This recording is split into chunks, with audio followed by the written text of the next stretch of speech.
Friend బర్త్డేకు attend అయినా, బంధువుల మ్యారేజ్కు వెళ్ళిన అవకాశం వస్తే రాకున్నా తీసుకొని ప్రసన్న హరికృష్ణ అనేటోడు మావోడు ఉన్నాడు. ఈసారి పట్టభద్రుల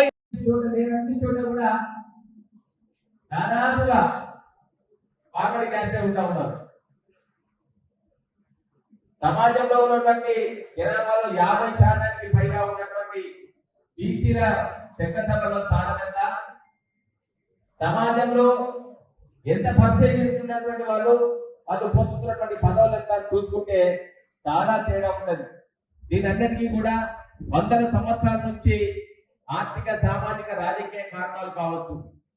అయితే ఇప్పుడిప్పుడే మనమంతా చదువుకొని ఆ చదువు ద్వారా ప్రశ్నించే తత్వాన్ని ఏర్పరచుకొని మనకు కూడా రాజ్యాధికారంలో వాటా కావాలా, మనకు కూడా చదువుకోవాలా, మనకు కూడా ఆర్థికంగా ఎదుగుతున్న ఆలోచనతోటి మెల్లిమెల్లిగా ప్రశ్నించే తత్వాన్ని అలవర్చుకొని ముందుకు పోతున్నటువంటి తరుణంలో మిత్రులు హరికృష్ణ గారు ఎమ్మెల్సీగా ముందుకు రావడం జరిగింది.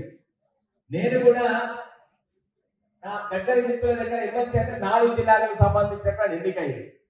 ఏదైనా ఒక చోట ఎమ్మెల్యేగా పోటీ చేస్తే దాదాపు 2 లక్షల ఓటర్లను ఏ విధంగా ప్రసారం చేసుకోవచ్చు, రాజకీయ పార్టీ లేకపోతే సంఘమా లేకపోతే తన వ్యక్తిని చూసా ఏ విధంగా వారిని మన వైపు తిప్పుకోవచ్చు, వారిని ఒప్పించుకోవచ్చు అనేటువంటిది కలపించిన బాధ.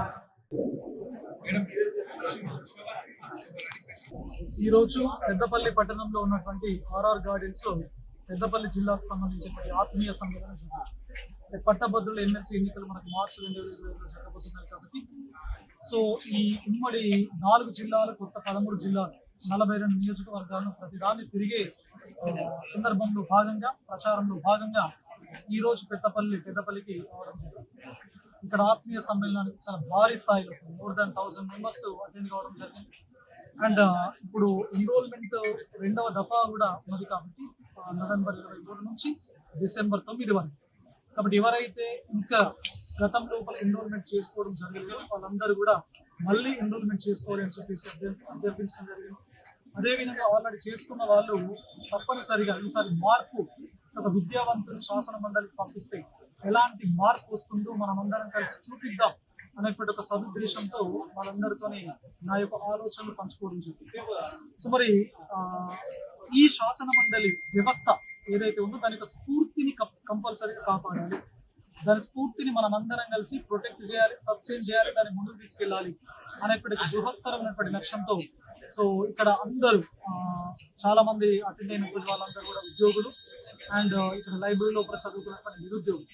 మరి వీళ్ళందరూ కూడా ముక్త కంఠంతో చెప్తా ఉన్నారు, ఈసారి తప్పనిసరిగా ప్రసన్న హరికృష్ణను శాసన మండలికి పంపించాల్సిందే అని చెప్పేసి. కాబట్టి నేను ఒకవేళ శాసన మండలిలో అడుగు పెడితే వీళ్ళందరి యొక్క అంటే పట్టభద్రులందరి యొక్క ఆశీస్సులతో అడుగు పెడితే తప్పనిసరిగా సో ప్రభుత్వానికి పట్టభద్రులకు మధ్య లోపల ఒక కనెక్టింగ్ లింక్ గా నేను ఉండడం లోపల ఏ మాత్రం డీవియేషన్, డిస్ట్రాక్షన్ చూపనని చెప్పేసి వారందరితో నేను మాట్లాడి వివరించడం జరిగింది. అండ్ సమస్యలు చాలా ఉన్నాయి. మేజర్ గా ఒక దేశం, ఒక ప్రాంతం డెవలప్ కావాలి అంటే విద్య, వైద్యం, ఈ రెండు చాలా చాలా ఇంపార్టెంట్ ఆస్పెక్ట్స్.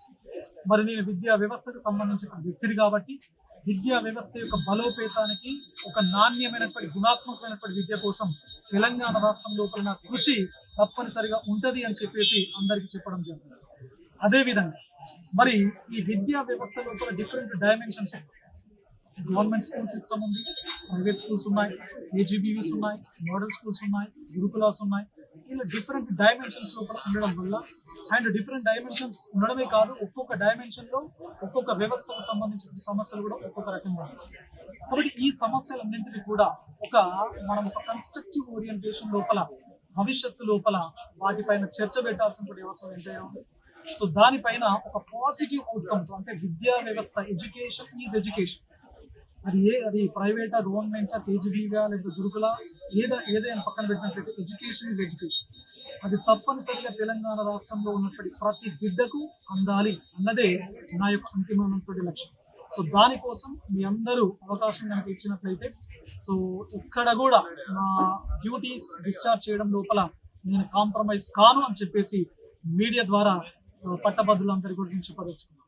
అండ్ మీ ద్వారా మనకు డిసెంబర్ 9 వరకు ఇంకా ఎన్రోల్మెంట్ డేట్ ఉన్నది కాబట్టి ఎవరైతే ఇప్పటి వరకు ఎన్రోల్మెంట్ చేసుకోలేదో, ఎందుకంటే చాలా మంది దూరంగా ఉన్నారు. మనకు వాస్తవానికి 4 ఉమ్మడి జిల్లా లోపల 10 లక్షలకు పైగా ఓట్లు ఉంటాయి. 10 లక్షల మందిలో కేవలం మొన్నటి వరకు అంటే మన 23 నవంబర్ రోజు CEO తెలంగాణ వరకు డ్రాఫ్ట్ను పబ్లిష్ చేయడం జరిగింది. దానిలో కేవలం 3,14,000 మంది మాత్రమే ఉన్నట్టుగా ఆ డ్రాఫ్ట్లో కనబడుతుంది. 10 లక్షల మందికి 3,14,000 అంటే ఇది చాలా తక్కువ. కాబట్టి దయచేసి మీ ద్వారా ప్రతి పట్టభద్రుని నేను అభ్యర్థిస్తున్నాను, రిక్వెస్ట్ చేస్తున్నాను, please enrol your oats and please sensitize each and every graduate to enroll their votes. Thank you very much.